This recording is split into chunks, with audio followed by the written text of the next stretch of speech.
Assalamualaikum warahmatullahi wabarakatuh. Perkenalkan kami dari kelompok 3 untuk mempresentasikan analisis risiko perusahaan gas negara TBK dan perusahaan TBS Energi Utama TBK. Nah, di sini ada Dewi Fatmaswari, ada saya sendiri, Dina Salsabila, dan ada Diana Putri, Siti Anisa Nurul Izzah, Sakar Aulia, dan juga Surya Agung Pranaa. Next.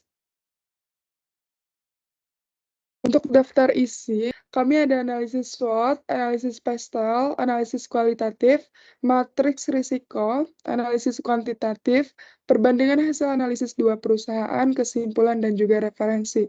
Berikutnya akan dipresentasikan oleh teman saya. Di sini saya akan menjelaskan tinjauan teoritas analisis SWOT. Analisis SWOT adalah sebuah teknik perencanaan strategis yang mempertimbangkan faktor internal dan eksternal suatu perusahaan dengan mengidentifikasikan kekuatan dan kelemahan yang berasal dari internal, serta peluang dan ancaman yang berasal dari eksternal. Analisis ini membantu dalam menentukan strategi yang tepat. Kekuatan dan kelemahan internal dievaluasi untuk memahami peluang dan ancaman saat ini serta di masa depan. Next.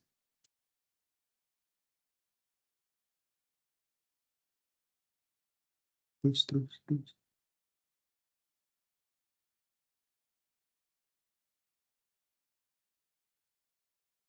Saya akan menjelaskan analisis SWOT PT TBS Energi Utama TBK (Toba). Ke bawah.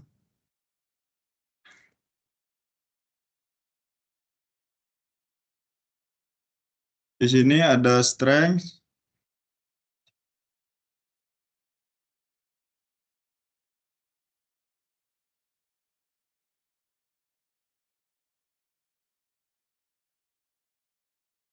yang pertama ada strength, kualitas gas bumi yang baik dan ramah lingkungan. Pembayaran gas disesuaikan pemakaian. Teknologi IT yang terintegrasi. Budaya perusahaan yang diterapkan dengan indikator stratification, integrity, dan entrepreneurship. Standar K3 dan wawasan lingkungan dengan smile moral leadership. Yang kedua ada weakness. Sistem manajemen mutu SDM masih lemah termasuk kurangnya SDM untuk melaksanakan strategi.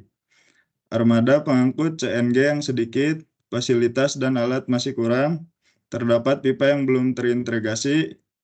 Selanjutnya ada opportunity, permintaan konsumen akan gas bumi yang tinggi, kebijakan bebas, surcharge, peraturan pemerintah yang mendukung strategi pengembangan jaringan pipa gas, dan lingkungan lebih sehat karena menggunakan CNG yang lebih bersih dan ramah lingkungan, kontinuitas pasokan gas.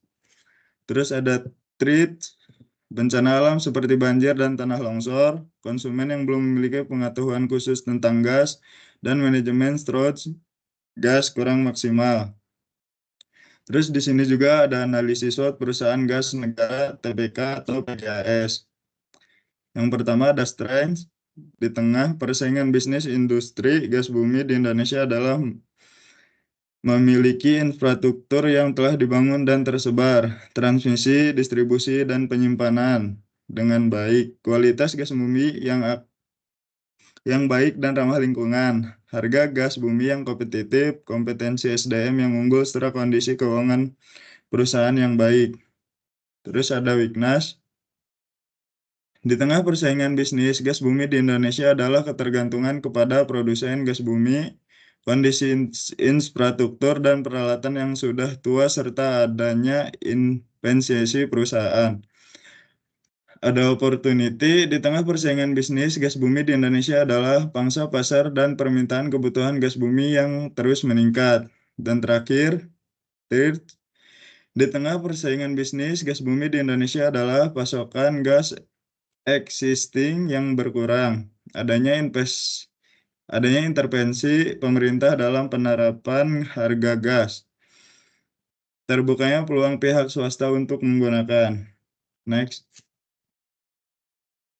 Oke, selanjutnya saya akan menjelaskan mengenai analisis PESTEL nih. Jadi, di analisis PESTEL ini tuh adalah suatu metode analisis yang digunakan untuk memahami faktor-faktor eksternal yang dapat mempengaruhi bisnis. PESTEL sendiri itu ada singkatannya dari political, economic, sosial, teknologi, environmental, dan legal. Nah, ini ada beberapa manfaat analisis PESTEL. Yang pertama, meningkatkan kesadaran tentang faktor-faktor eksternal, terus juga bisa meningkatkan strategi bisnis dengan mempertimbangkan faktor-faktor eksternal juga, terus bisa meningkatkan kemampuan adaptasi, meningkatkan kemampuan prediksi tentang perubahan yang akan terjadi, meningkatkan kemampuan analisis tentang faktor-faktor eksternal yang mempengaruhi bisnis, dan yang terakhir itu meningkatkan kemampuan pengembangan strategi bisnis yang lebih efektif. Nah, selanjutnya saya akan menjelaskan mengenai analisis PESTEL dari PT TBS Energi Utama Tbk, yang kode sahamnya adalah TOBA. Jadi PT TBS Energi Utama Tbk Toba ini adalah perusahaan energi yang berfokus pada sektor energi terbarukan dan pertambangan batu bara. Nah, analisis spesial ini digunakan PT Toba untuk mengidentifikasi faktor-faktor eksternal yang mempengaruhi perusahaan ini. Nah, berikut adalah analisis spesial untuk Toba. Yang pertama dari faktor politik. Jadi mereka punya kebijakan energi terbarukan. Nah, pemerintah Indonesia ini semakin mendorong penggunaan energi terbarukan untuk mengurangi ketergantungan pada batu bara. Ini memberikan peluang bagi TBS Energi yang mulai beralih ke energi hijau dengan target net zero emission pada tahun 2030. Selanjutnya ini juga ada regulasi pertambangan. Nah, kebijakan dan regulasi yang ketat terkait pertambangan batu bara ini dapat mempengaruhi operasi dan biaya perusahaan. TBS Energi telah mematuhi peraturan lingkungan yang ketat untuk mempertahankan izin operasi mereka. Faktor kedua yaitu faktor ekonomi, di mana yang pertama ada fluktuasi harga komoditas, di mana pendapatan TBS Energi ini sangat dipengaruhi oleh harga batu bara di pasar global. Penurunan harga batu bara dapat mengurangi profitabilitas perusahaan. Sebaliknya, kenaikan harga dapat meningkatkan pendapatan juga. Nah, faktor kedua itu ada investasi dalam energi terbarukan, di mana investasi ini dalam proyek energi bisa menjadi sumber pendapatan baru dan mengurangi resiko dari fluktuasi harga batu bara. Faktor ketiga yaitu faktor sosial. Di sini yang pertama ada poin kesadaran lingkungan, di mana masyarakat semakin sadar akan pentingnya lingkungan yang bersih dan energi yang hijau. Ini dapat meningkatkan reputasi TBS Energi jika berhasil beralih ke energi terbarukan dan mencapai target emisi net zero. Yang poin kedua yaitu ada program CSR, di mana TBS Energi ini juga udah terlibat nih dalam beberapa program tanggung jawab sosial perusahaan. Ini untuk meningkatkan kualitas hidup komunitas di sekitar operasi mereka. Jadi di sekitar perusahaan mereka itu yang meningkatkan hubungan baik antara perusahaan dan masyarakat lokal. Faktor keempat yaitu faktor teknologi, di mana poin pertama di mana inovasi energi terbarukan, di mana perkembangan teknologi dalam energi terbarukan ini seperti tenaga surya dan angin ini membantu banget nih TBS Energi dalam mencapai target mereka untuk mengurangi emisi karbon dan meningkatkan efisiensi energi. Poin kedua yaitu digitalisasi, di mana penggunaan teknologi digital dan otomasi dalam operasi tambang meningkatkan efisiensi dan mengurangi biaya operasional. Poin faktor kelima yaitu environmental atau lingkungan. Yang pertama ini ada poin perubahan iklim, di mana TBS Energi ini menghadapi tantangan nih, gimana perubahan iklim yang dapat mempengaruhi operasi tambang dan produksi energi, di mana perusahaan ini perlu nih beradaptasi dengan praktik yang lebih ramah lingkungan untuk mengurangi dampak lingkungan. Selanjutnya ini ada poin kedua yaitu pengelolaan limbah, di mana penerapan praktik pengelolaan limbah yang baik dan pengurangan emisi menjadi prioritas untuk mematuhi regulasi lingkungan dan menjaga keberlanjutan operasi mereka. Faktor terakhir yaitu faktor legal atau hukum, di mana poin pertama yaitu kepatuhan regulasi, di mana TBS Energi harus bisa memastikan kepatuhan terhadap berbagai regulasi nasional dan internasional yang mengatur industri energi dan pertambangan. Nah, pelanggaran regulasi ini juga bisa mengakibatkan denda atau pencabutan izin operasi dari PT TBS Energi sendiri. Selanjutnya ini poin terakhir dari legal yaitu hak pekerja, di mana TBS Energi harus mematuhi undang-undang ketenagakerjaan dan menyediakan kondisi kerja yang aman dan adil bagi karyawan yang merupakan aspek penting dari kepatuhan hukum. Selanjutnya ini ada analisis PESTEL perusahaan dari gas negara TBK atau kode sahamnya itu PGAS. Jadi perusahaan gas negara TBK ini tuh adalah perusahaan energi di Indonesia yang bergerak di bidang distribusi dan transmisi gas. Analisis spesial ini juga membantu nih mengidentifikasi faktor-faktor eksternal yang mempengaruhi operasional dan strategi bisnis perusahaan. Yang pertama ini ada faktor politik, di mana yang pertama itu ada kebijakan pemerintah, di mana pemerintahan Indonesia ini memiliki kebijakan yang mendukung pengembangan infrastruktur gas bumi untuk meningkatkan akses energi bersih. Yang kedua, poin kedua yaitu PGAS ini harus mematuhi berbagai regulasi pemerintah terkait distribusi gas dan keselamatan operasi. Faktor kedua yaitu ekonomi. Yang pertama itu ada pertumbuhan ekonomi, di mana pertumbuhan ekonomi Indonesia yang stabil dan peningkatan industrialisasi meningkatkan permintaan akan gas bumi sebagai sumber energi yang lebih efisien dan bersih. Terus di sini ada poin kedua yaitu fluktuasi harga, di mana harga gas alam yang fluktuatif di pasar internasional bisa mempengaruhi margin keuntungan PGAS. Jadi perusahaan ini perlu juga nih strategi terbaik untuk mengelola resiko harga tersebut. Faktor ketiga yaitu faktor sosial, di mana ada kesadaran lingkungan, di mana masyarakat yang semakin sadar akan isu lingkungan ini tuh mendorong penggunaan energi yang lebih bersih seperti gas alam. Ini menjadi peluang besar nih bagi PGAS untuk meningkatkan pangsa pasar. Selanjutnya ada urbanisasi dan pertumbuhan populasi, di mana di Indonesia ini meningkatkan permintaan energi termasuk gas bumi untuk kebutuhan rumah tangga dan industri. Faktor keempat yaitu teknologi. Yang pertama itu ada inovasi teknologi, di mana perkembangan teknologi dalam eksplorasi, produksi, dan distribusi gas bumi dapat meningkatkan efisiensi operasional PGAS. Implementasi teknologi baru juga dapat menurunkan biaya dan meningkatkan keselamatan. Poin selanjutnya itu ada digitalisasi, di mana pengupdasian teknologi digital dalam manajemen jaringan distribusi dan layanan pelanggan ini juga sangat bisa meningkatkan efisiensi dan pengalaman pelanggan. Faktor kelima yaitu environmental atau lingkungan. Ini ada dua, yang pertama ada perubahan iklim, yang kedua ada kebijakan lingkungan. Nah, untuk faktor terakhir yaitu legal atau hukum, yang pertama itu ada kepatuhan regulasi, di mana PGAS harus mematuhi berbagai regulasi nasional dan internasional terkait operasional energi, distribusi gas, keselamatan, dan lingkungan. Kepatuhan ini penting banget untuk menghindari sanksi hukum dan menjaga reputasi perusahaan PGAS sendiri. Nah, yang poin terakhir yaitu ada hak kekayaan intelektual, di mana kita harus punya perlindungan terhadap inovasi teknologi melalui hak kekayaan intelektual dan memberikan keunggulan kompetitif bagi PGAS.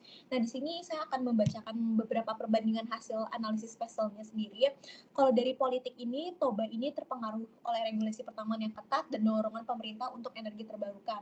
Sedangkan PGAS sendiri ini mendapat keuntungan dari kebijakan pemerintah yang mendukung infrastruktur gas bumi. Untuk dari faktor ekonomi, Toba sangat dipengaruhi oleh fluktuasi harga batu bara dan strategi diversifikasi melalui investasi energi terbarukan. Sedangkan PGAS, pertumbuhan ekonomi dan permintaan gas bumi stabil, namun harus mengelola resiko fluktuasi harga gas. Untuk faktor sosial, Toba kesadaran lingkungan dan program CSR meningkatkan reputasi perusahaan, sedangkan PGAS kesadaran lingkungan dan urbanisasi meningkatkan permintaan gas bumi untuk kebutuhan rumah tangga dan industri.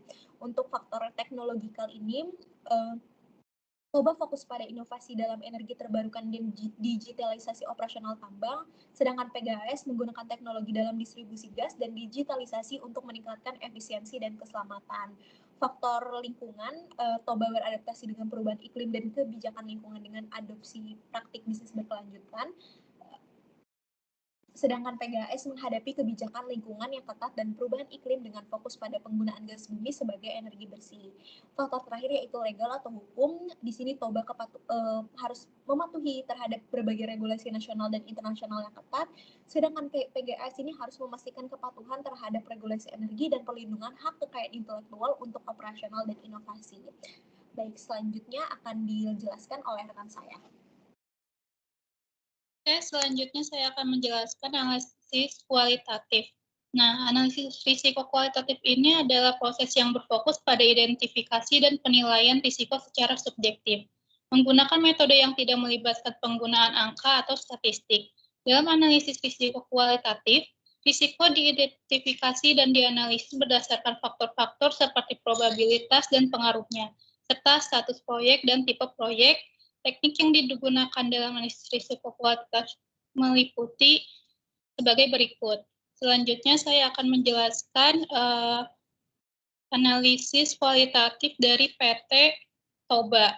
Nah, PT Toba Bara Sejahtera Tbk ini yang juga dikenal sebagai TBS Energi Utama Tbk melaporkan kinerja prospektifnya sepanjang tahun 2023. Meskipun ada penurunan kinerja pada tahun tersebut, Dalam laporan tahun 2022, perusahaan menekankan pentingnya pendidikan dan pelatihan untuk meningkatkan kemampuan karyawan, serta fokus pada prinsip dan praktik ESG.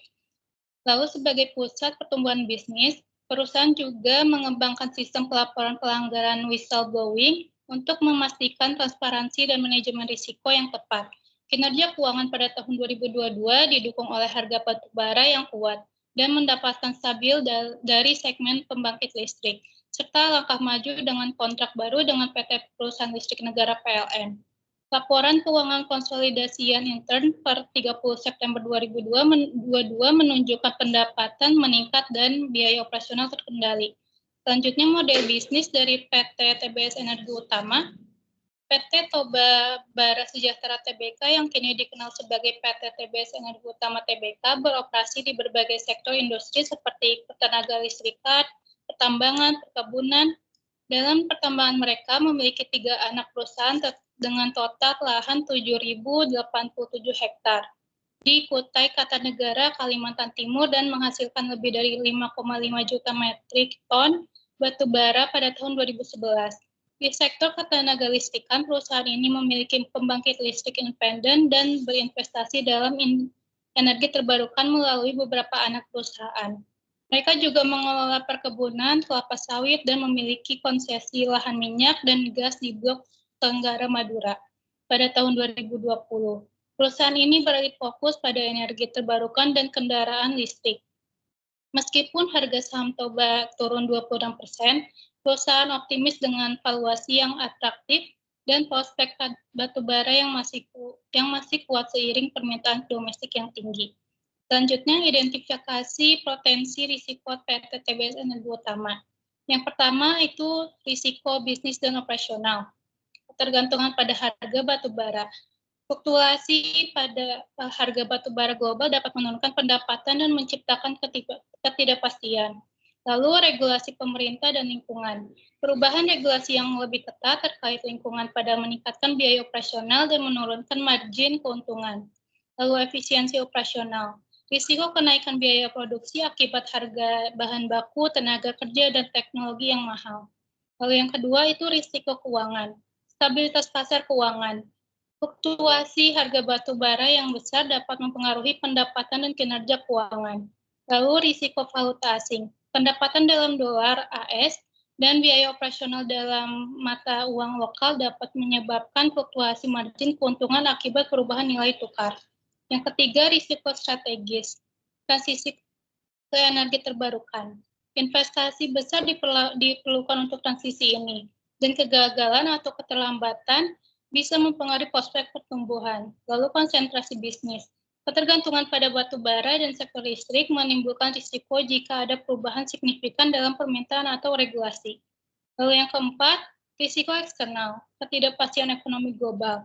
Tantangan ekonomi global dapat mengurangi permintaan batu bara dan energi, mempengaruhi pendapatan. Lalu perubahan iklim. Cuaca ekstrim dapat mengganggu produksi dan operasional, terutama untuk proyek energi terbarukan. Lalu yang terakhir itu risiko lingkungan, sosial, dan tata kelola. Yang pertama, tekanan dari pemangku kepentingan. Tekanan untuk mengadopsi praktik ESG yang lebih ketat dapat merusak reputasi dan kepercayaan investor jika tidak dipenuhi. Lalu kedua, pelaporan dan transparansi. Risiko ketidakpatuhan terhadap standar ESG dapat berdampak negatif pada citra dan operasional perusahaan. Selanjutnya saya akan menjelaskan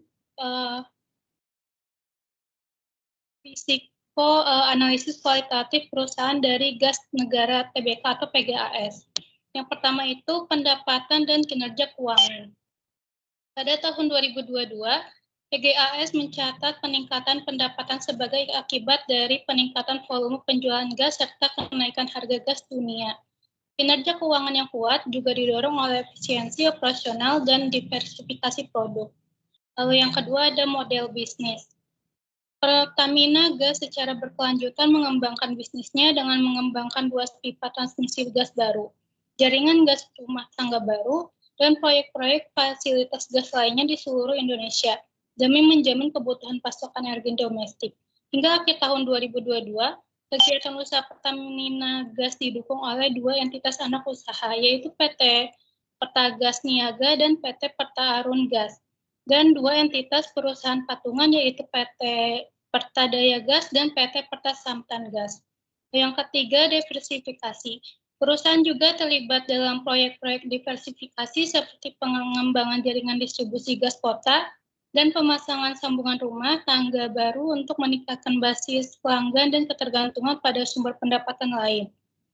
Lalu, identifikasi potensi risiko perusahaan gas negara atau PGAS. Yang pertama itu risiko harga komoditas.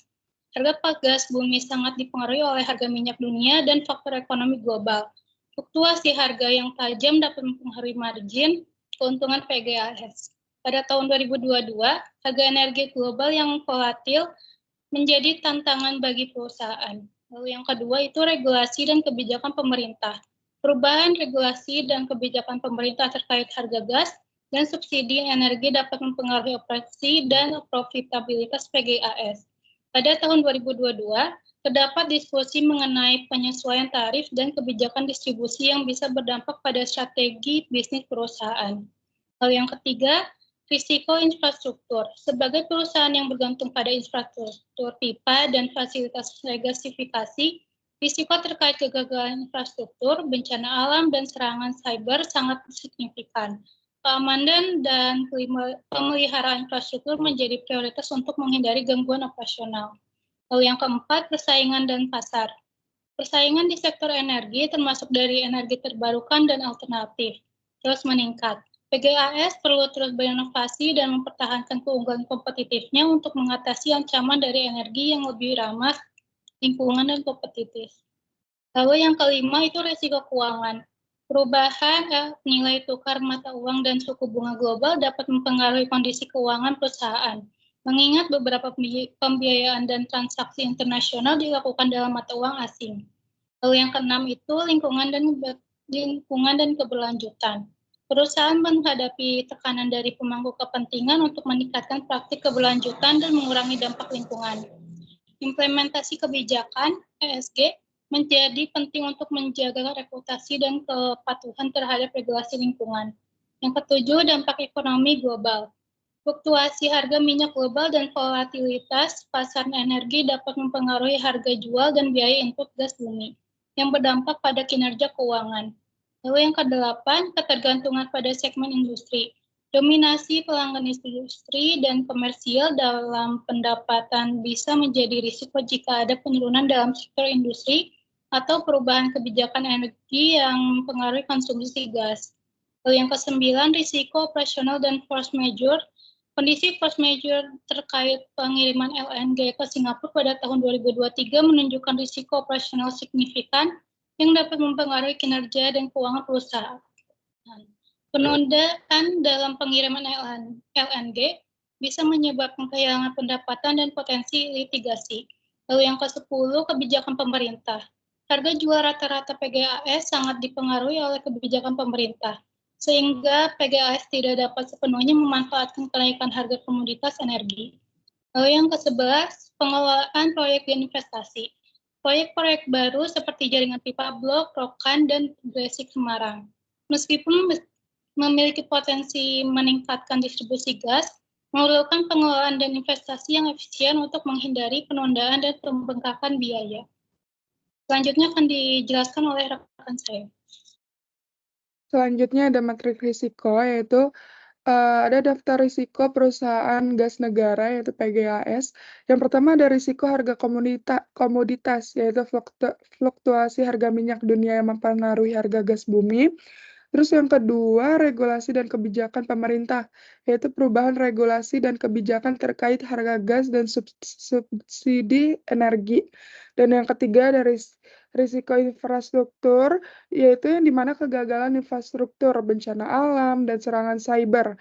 Dan yang keempat ada persaingan dan pasar, yaitu persaingan dari energi terbarukan dan alternatif. Dan yang kelima ada risiko keuangan, yaitu fluktuasi nilai tukar mata uang dan suku bunga global. Dan yang keenam Ada lingkungan dan keberlanjutan, tekanan untuk meningkatkan praktik keberlanjutan untuk mengurangi dampak lingkungan. Yang ketujuh ada dampak ekonomi global, yaitu volatilitas pasar energi dan harga minyak global. Yang kedelapan ada ketergantungan pada segmen industri, yaitu dominasi pelanggan industri dan komersial. Dan yang kesembilan ada risiko operasional dan force majeure, yaitu pengiriman LNG dan kondisi force majeure. Dan yang ke-10 ada kebijakan pemerintah, yaitu pengaruh kebijakan pemerintah terhadap harga jual. Dan yang 11 ada pengelolaan proyek dan investasi, manajemen proyek infrastruktur dan investasi yang efisien. Selanjutnya ada daftar risiko perusahaan Toba Bara Sejahtera, yaitu TBK, atau bisa disebut Toba. Di sini ada 6, yaitu yang pertama ada risiko bisnis dan operasional, yaitu ketergantungan pada harga batu bara dan regulasi lingkungan. Dan yang kedua ada regulasi pemerintah dan lingkungan, yang dimana perubahan regulasi yang lebih ketat terkait emisi karbon. Dan yang ketiga ada efisiensi operasional, kenaikan biaya produksi dan bahan baku. Dan yang keempat ada risiko keuangan, yaitu fluktuasi harga batu bara dan risiko valuta asing. Dan yang kelima ada risiko strategis, yaitu transisi ke energi terbarukan dan konsentrasi bisnis. Dan yang terakhir ada ketidakpastian ekonomi global, yang dimana potensi resesi dan penurunan permintaan energi. Next. Oh, dan ini ada tambahan, ada 3 lagi, yaitu yang ketujuh ada perubahan iklim, fenomena cuaca ekstrem yang mengganggu produksi, dan yang ke-8 tekanan dan pemangku kepentingan, yaitu adopsi praktik-praktik ESG yang lebih ketat, dan yang terakhir ada pelaporan dan transparansi risiko ketidaktransparan terhadap standar ESG. Lalu ada matriks risiko. Untuk membuat matriks risiko ini menggunakan 2 parameter utama. Yang pertama ada dampak atau impact dan kemungkinan likelihood. Dan matriks risiko di bawah ini mengilustrasikan risiko-risiko utama yang dihadapi oleh PGAS dan Toba. Berdasarkan kategori tingkat risiko, kalau tingkat high dan ada 3 bagian tingkat, yaitu ada tingkat high, sedang, dan rendah. Nah, ini ada gambar perusahaan gas negara, ada risiko, dampak, kemungkinan, dan tingkat risiko. Untuk risiko harga komoditas, dampaknya tinggi, kemungkinannya juga tinggi, tingkat risikonya juga tinggi. Regulasi dan kebijakan pemerintah, dampaknya tinggi, kemungkinannya sedang, tingkat risikonya juga tinggi. Dan untuk risiko infrastruktur, ada tinggi, kemungkinannya rendah, tingkat risikonya sedang. Persaingan dan pasar, dampaknya sedang, kemungkinannya sedang, tingkat risikonya sedang. Risiko keuangan itu ada di sedang semua, dan lingkungan dan keberlanjutan juga sedang semua, dampak ekonomi global tinggi semua kecuali kemungkinannya sedang.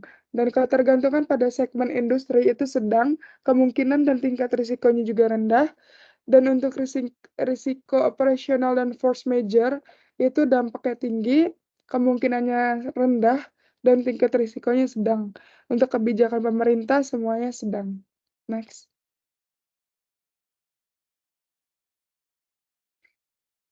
Dan yang terakhir ada pengelolaan proyek dan investasi. Dia dampaknya sedang, kemungkinannya rendah, dan tingkat risikonya rendah.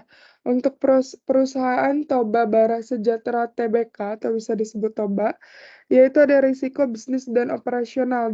Dampaknya tinggi, kemungkinannya sedang, dan tingkat risikonya tinggi. Regulasi pemerintah dan lingkungan juga sama ya.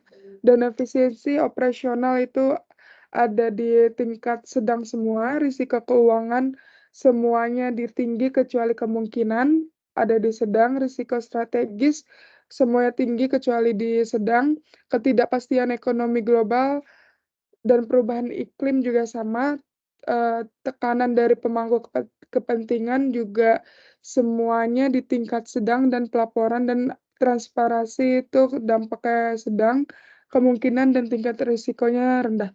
Selanjutnya ada analisis kuantitatif return risiko saham perusahaan PGAS dan Toba. Untuk melakukan analisis kuantitatif return risiko saham perusahaan, akan menggunakan beberapa metrik dan teknik analisis yang melibatkan data historis, harga saham, return saham, dan berbagai indikator risiko seperti volatilitas, beta, dan value at risk. Berikut adalah langkah-langkah untuk melakukan analisis. Yang pertama ada pengumpulan data, yang mana harga saham harian. Next. Dan berikut ini datanya. Next, ini data PGAS-nya. Dan untuk rumusnya itu bisa kita lihat sendiri. Dan ini untuk perusahaan gas negara. Nah, rata-ratanya sebelumnya. Back. Nah, untuk rata-ratanya ada di 0,73%. Dan untuk analisis return risiko, yaitu ada rumus Sharpe ratio, yang mana menghitung rasio Sharpe untuk mengukur return yang diperoleh per unit risiko yang diambil. Ini bisa kita lihat rumusnya. Next. Nah, dan untuk perusahaan Toba, kita asumsikan tingkat return bebas risiko dengan rumus ini, dan perusahaan PGAS juga ada trainer ratio menghitung rasio trainer untuk mengukur return per unit risiko sistematis, yaitu beta. Dan ada perusahaan Toba, yaitu ini rumusnya ada yang bisa kita lihat di sini ya. Terus ada PGAS. Next.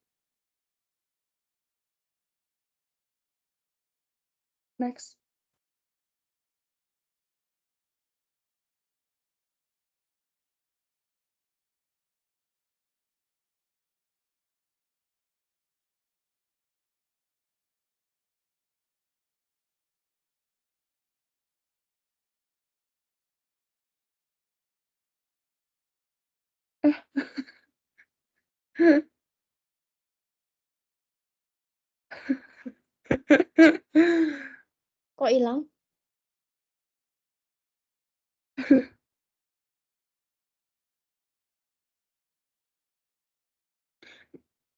Next, Cak. Kira-kira mana sih? Sumpah di aku udah next, tapi kok di sini nggak next ya? Iya, anjir. Sumpah di aku udah next. Nge-lag. Wait. Udah. Nah, udah. Selanjutnya nanti akan dipresentasikan oleh teman saya. Selanjutnya di sini ada hasil analisis kuantitatif mengenai laporan keuangan PT TBS Energi Utama atau PT Toba. PT TBS Energi Utama memiliki beberapa data kuantitatif yang relevan, yaitu next.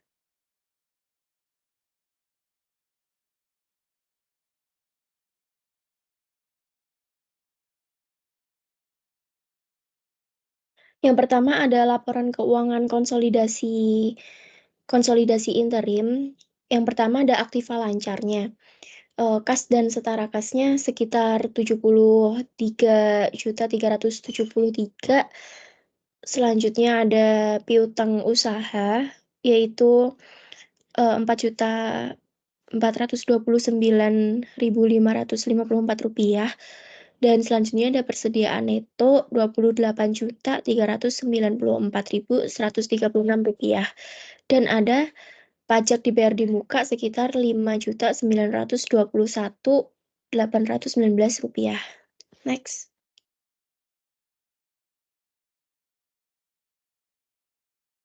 Selanjutnya ada laporan keuangan konsolidasi tahunan, yaitu modal sahamnya sekitar 66.654.552 rupiah, dan laba periode berjalannya 8.613.734 rupiah.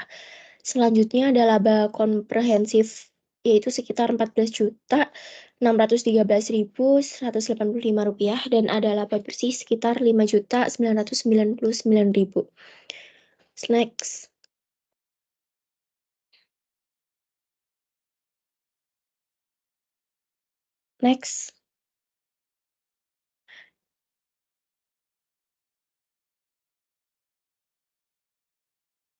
Iya ya, di situ.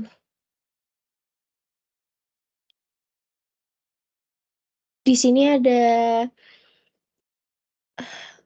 hal-hal yang belum dicadangkan, yaitu sekitar Rp145.713.642 dan ada ekuitas yang dapat didistribusikan kepada pemilik entitas induk sekitar Rp234.077.039 dan ada total ekuitasnya sekitar Rp290.914.160 dan ada total liabilitas dan ekuitasnya sekitar Rp771.871.787. Next. Selanjutnya di sini ada data bisnisnya termasuk ketenagaan listrik, pertambangan dan perkebunan, dan PT TBS Energi Utama itu memiliki anak perusahaan yaitu Pertambangan Batubara, Pertambangan Trisensa Mineral Utama, dan PT Bayu Alam Sejahtera. Di sini ada data sahamnya yang awalnya memiliki data 250, dia memiliki kenaikan di tanggal 27 Mei jam 16.09 sekitar 256. Jadi naik sekitar 0,78%. Next.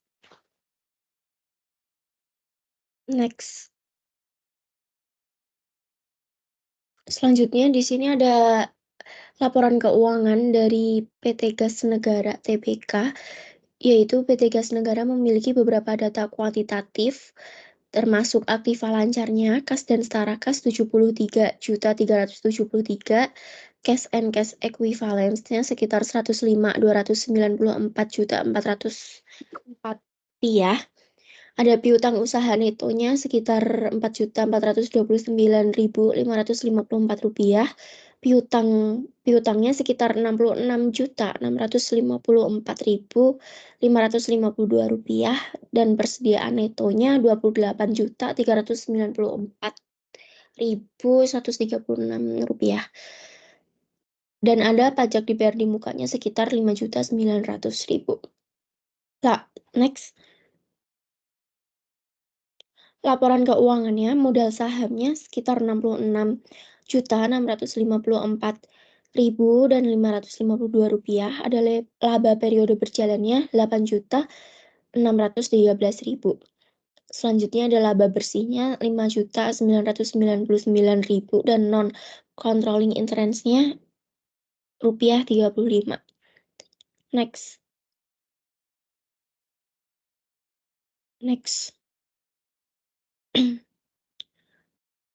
Selanjutnya ada harga saham dari PT Gas Negara Tbk, yaitu harga sahamnya awalnya 250, memiliki volume saham sekitar 84.615 dan nilai transaksi sekitar 2.100.000.000. Jadi dia mengalami kenaikan. Selanjutnya akan dijelaskan oleh teman saya.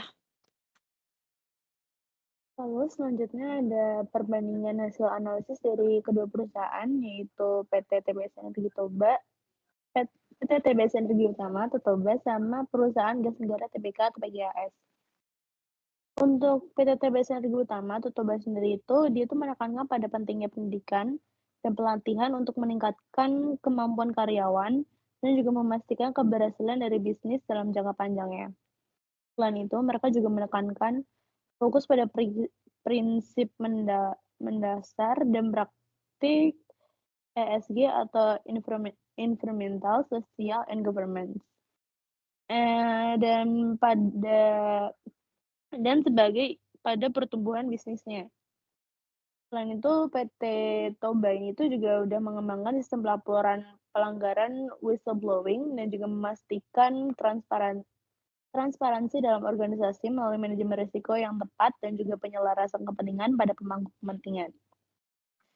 Untuk laporan keuangan konsolidasian perseroan dan perusahaan anak pada tanggal 31 Juli pada 2022 dan 31 Desember pada tahun 2021-2020, serta untuk periode 7 bulan yang berakhir pada 31 Juli 2022 dan untuk tahun yang berakhir pada tanggal 31 Desember 2020 dan 2020 itu telah disusun oleh manajemen perseroan yang sudah sesuai dengan SAK yang berlaku di Indonesia dan juga telah diaudit oleh KAP Purwantono, Sungkoro, dan juga Surja selaku anggota firma EMST and Young Global Limited. Lalu untuk perusahaan gas negara TBK sendiri itu sudah mencatat peningkatan pendapatan mereka sebagai akibat dari peningkatan volume penjualan gas serta kenaikan harga gas dunia. Kinerja keuangannya itu juga kuat sebab didorong oleh efisiensi operasional dan diversifikasi produk mereka. Next.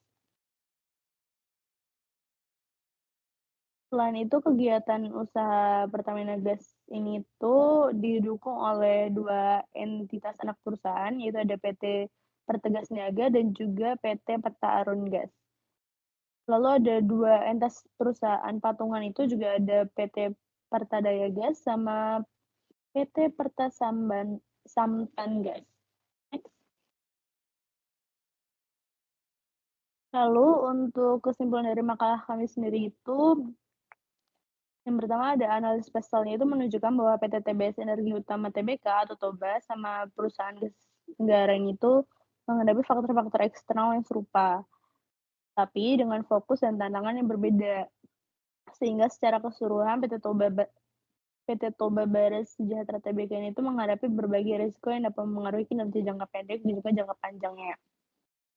3AS juga memiliki modal bisnis yang kuat dan terdiversifikasi dengan potensi pertumbuhan yang signifikan melalui proyek-proyek infrastruktur dan juga ekspansi pasar. Tapi perusahaan itu juga menghadapi berbagai risiko dan ancaman yang harus dikelola dengan baik. Dengan untuk analisis kuantitatif return risiko saham PGAS dan Toba ini akan memberikan gambaran tentang kinerja investasi saham ini dalam konteks return dan risiko. Sehingga investor itu dapat menggunakan hasil analisis ini tuh untuk membuat keputusan investasi yang lebih informatif. Terus juga mempertimbangkan potensi keuntungan dan risiko yang terlibat. Ini ada beberapa kesimpulan dan juga rekomendasi yang berdasarkan dari analisis kuantitatif return risiko PGAS dan juga Toba. Ada evaluasi kinerja, yaitu menilai kinerja saham berdasarkan matriks return dan risiko yang dihitung. Lalu ada rekomendasi investasi, yaitu memberikan rekomendasi investasi berdasarkan analisis kuantitatif yang sudah dilakukan. Lalu next. Oh, udah ternyata. Ini juga terdapat referensi-referensi yang kami gunakan juga untuk makalah ini. Sekian presentasi dari kelompok kami. Apabila ada kurangnya kami mohon maaf ya sebesar-besarnya. Terima kasih. Wassalamualaikum warahmatullahi wabarakatuh.